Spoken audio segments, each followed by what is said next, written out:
What's up? Welcome to the Being Beautifully Honest podcast and channel. Thanks for being here, being subbed. If you're not, hit the button. And if you're listening on YouTube, hit that like. It's like walking in the room and hitting that light switch.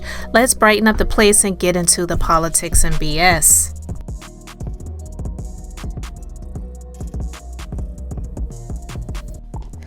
What is up, you guys? Welcome back to the podcast. I had to share this with you guys. I've been subbed to him for years, but I wanted to just get into this because the breakdown was just absolutely splendid and superb. Tyler Cohen, if you're not familiar with him, he has a YouTube channel and podcast, and he just completely tore apart 45/47's hypocrisy on free speech, especially in light of Jimmy Kimmel's cancellation, or some say suspension. You know, it's every day you don't really know what the next thing is going to be, because with the people who have been boycotting ABC and Disney and Hulu and all of the different things that are going on, all of this is about money. But let's just get into what Tyler Cohen broke down when it comes to 45/47's hypocrisy on free speech.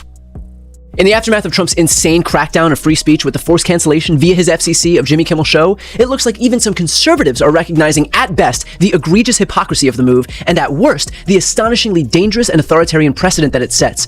Here are just a few right-wingers who've reacted poorly to the news. For example, Tucker Carlson and Fox's Kennedy. You hope that Charlie Kirk's death won't be used by a group we now call bad actors to create a society that was the opposite of the one he worked to build. You hope that. You hope that a year from now, the turmoil we're seeing in the aftermath of his murder won't be leveraged to bring hate speech laws to this country. And trust me, if that does happen, there is never a more justified moment for civil disobedience than that, ever. And there never will be. Because if they can tell you what to say, they're telling you what to think. There is nothing they can't do to you, because they don't consider you human. They don't believe you have a soul. A human being with a soul, a free man, has a right to say what he believes, not to hurt other people, but to express his views. I do have an issue with some of the statements made by Brendan Carr, because if there were an FCC commissioner on the other side of the political spectrum, from someone maybe on this network, and they didn't like their speech, would they put pressure on, some of some of the advertisers? And, if someone from Fox moved on to Fox Broadcast, some of the owned and operated stations there, that's the part of this that I do not like. When you are too far right for Tucker Carlson and Fox News, you might have lost the plot. And of course, the irony is that these people supported Donald Trump largely because he framed himself as this free speech champion. Here he is at his own inauguration just 8 months ago, promising the polar opposite of what he's delivering right now. After years and years of illegal and unconstitutional federal efforts to restrict free expression, I will also sign an executive order to immediately stop all government censorship and bring back free speech to America.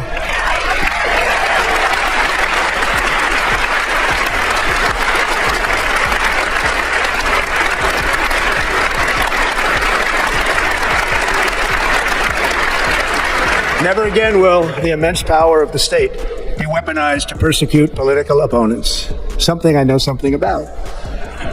We will not allow that to happen. It will not happen again. Under my leadership, we will restore fair, equal, and impartial justice under the constitutional rule of law. And we are going to bring law and order back to our cities. And yet now, this guy is sicking his FCC on comedians, because he doesn't like the jokes they tell. Talk about thin skin. You want to know where that happens? Shall we go over a list of countries where comedians can't criticize their country's leaders? China, North Korea, Russia, Hungary? Congratulations to Republicans. In your desperation to usher in free speech, you have all but eliminated it entirely and rebuilt this country in the mold of some of the most repressive regimes in the world, which makes these claims all the more embarrassing in retrospect. If we don't have free speech, then we just don't have a free country. It's as simple as that. It's like legalized comedy. Yeah, freedom of speech. Having fun again. It seems like we should have a good time. You don't have free speech unless people can say things you don't like, and you can attempt to beat that speech. Speech is the fertilizer, it's the water, it's the sunlight for our democracy. The best measure of the health of our American democracy or constitutional republic is the percentage of people who feel free to say what they actually think in public. It's not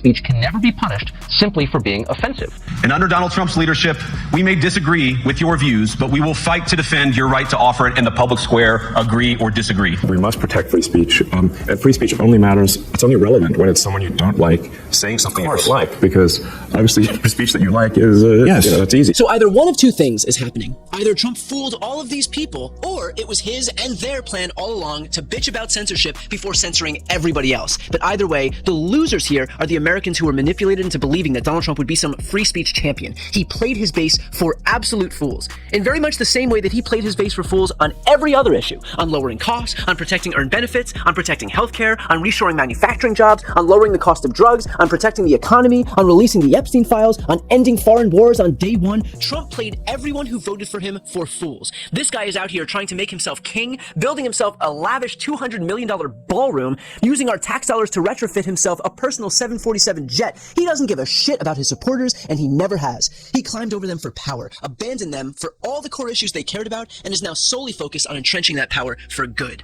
The reality is that we are in a very, very dangerous moment right now. We are watching the fall of democracy in real time. And it doesn't just happen when troops march through the streets, although sadly that is happening as well. It happens with the slow erosion of critical coverage and dissent. We have come to learn that the media entities that were supposed to be in place to protect free speech, to protect the First Amendment, to protect democracy, are in fact willing partners for Trump as he seeks to undermine all of those things.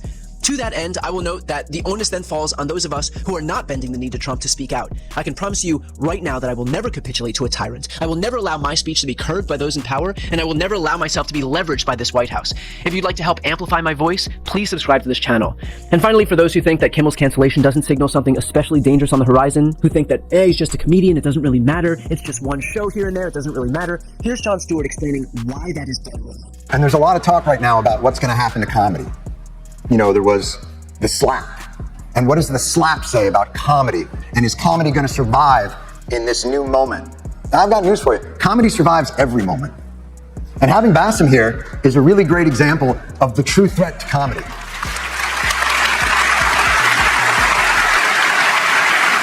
It's not the woke police that are going to be an existential threat to comedy. It's not the Fresh Prince. It's the Crown Prince. It's not the fragility of audiences. It's the fragility of leaders. You don't owe us anything as an audience. If we say you don't like, say that, do whatever you got to do. Don't get up and hit us. But that's just the game we're in. We talk for a living, you talk back, and we've just got to be better than you. And we've got to find a way to entertain you. But the threat to comedy doesn't change the world, but it's a bellwether. We're the banana peel in the coal mine. When a society is under threat, comedians are the ones who get sent away first. It's just a reminder to people that democracy is under threat. Authoritarians are the threat to comedy, to art, to music, to thought, to poetry, to progress, to all those things. It's never been. All that is a red herring. It ain't the pronoun police. It's the secret police. It always has been, and it always will be. And this man's decapitated visage is a reminder to all of us that what we have is fragile and precious. And the way to guard against it isn't to change how audiences think. It's to change how leaders lead. Before you go, if you enjoyed this content and you want to see more and support independent media, please subscribe to this channel. The subscribe button will be right here on the screen. But second, the reality is that we are now in a political environment where this administration can lean on any of the social media platforms to suppress certain voices if they don't like critical coverage. That means my longevity here is in the hands of a few tech billionaires who are already making it clear that they are willing to cater to this administration. To that end, signing up for my newsletter is a way for me to reach you directly if that ever becomes necessary. I'll put the link right here on the screen as well, so please sign up. It's free, but there's also an option to do a paid subscription if you'd like to support me and my team. I really appreciate it. Thanks so much for watching. All right, listen, guys, you heard what he had to say, and I just felt that it was perfectly put together because in light of 45/47 over these years framing himself as some so-called champion of free speech and claiming that it was the left that was suppressing social media for the right, and they weren't able to share their views and their opinions and how they felt about things, so much to the point where he felt like he needed to create his own social media network that he calls Truth Social. But it's really a lot of truths that are happening over there. But when his account got shut down by Twitter and he was banned from these social media networks, he was all about talking about, oh, they're after free speech. But history just shows that he sues, he attacks, and he pressures anyone who criticizes him or just make freaking jokes, comedy. And nothing that Jimmy Kimmel said was actually a lie.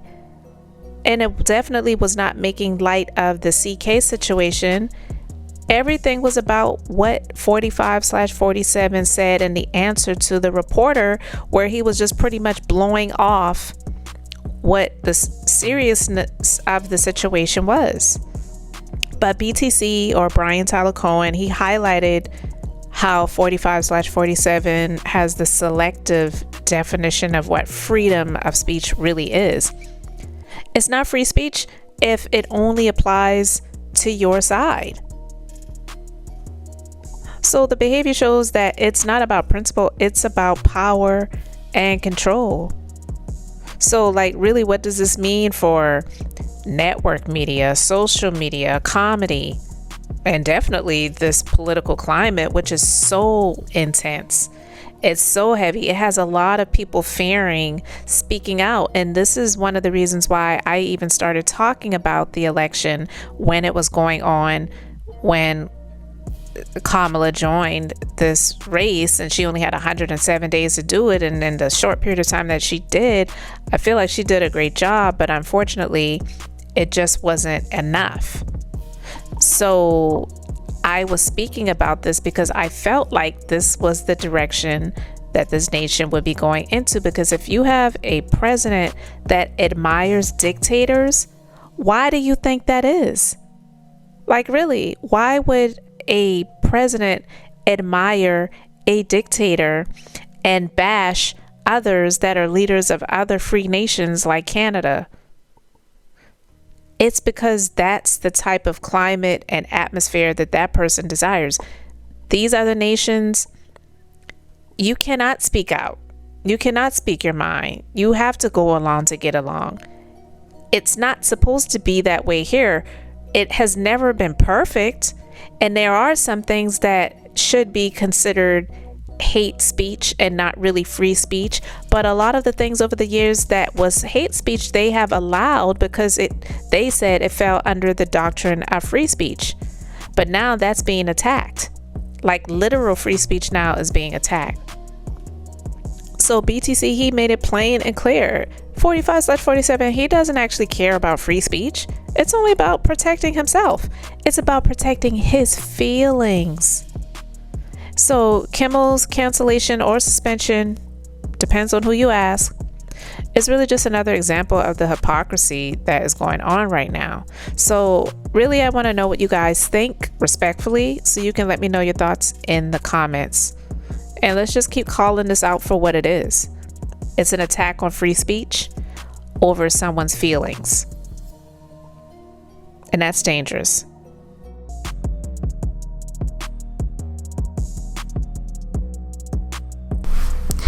Thanks for being here, liking, and subscribing. I'm Beth, just being beautifully honest. So until next time, I wanted to keep it brief, beautiful, and now I'm going to say bye.